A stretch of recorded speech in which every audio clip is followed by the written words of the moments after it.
మొత్తానికైతే టెంపుల్ దగ్గర రీచ్ అయినాము. మనుషులను చూసి అసలు నేనే షాక్ అయ్యాను. ఏంది సార్ ఇంతమంది ఉన్నారని. సో మాకు ఈడ ప్లేస్ కూడా లేదు. ఈడ మంచి ప్లేస్ చూసుకొని ఉందామంది. లాస్ట్‌కి వచ్చేసి మంచి ప్లేస్ చూసుకొని ఇప్పుడు మేము ఏందంటే దేవుని దగ్గర బలి ఇవ్వడానికి వెళ్తున్నాం మేకని. మేకని బలి ఇవ్వడానికి కూడా ఇక్కడ ప్లేస్ లేదు మాకు తెలుసా! అంత జనం ఉన్నారక్కడ. ఈ జనం చూసి నాకే భయమేసింది. వామ్మో! ఇంతమందా ఈసారి లాస్ట్ ఇయర్ లేనిది ఈ ఇయర్ ఇంతమంది ఉన్నారని. కొబ్బరికాయ కొట్టి గుడి లోపలికెళ్తున్నాను నేను. మంచిగా మొక్కుకున్నా, స్వామి ఈసారైనా నా కోరికలు తీర్చవయ్యా అని. దేవుడి చుట్టూ తిరిగి ప్రదక్షిణలు చేసుకొని మా ప్లేస్‌కి మేము వెళ్ళిపోయాం.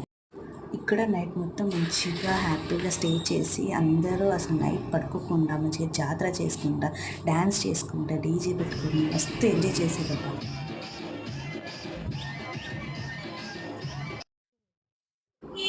నైట్ మొత్తం మా తమ్ముడు వాళ్ళు అస్సలు పడుకోలేదు. మంచిగా ఎంజాయ్ చేసి వచ్చిర్రు వీళ్ళైతే.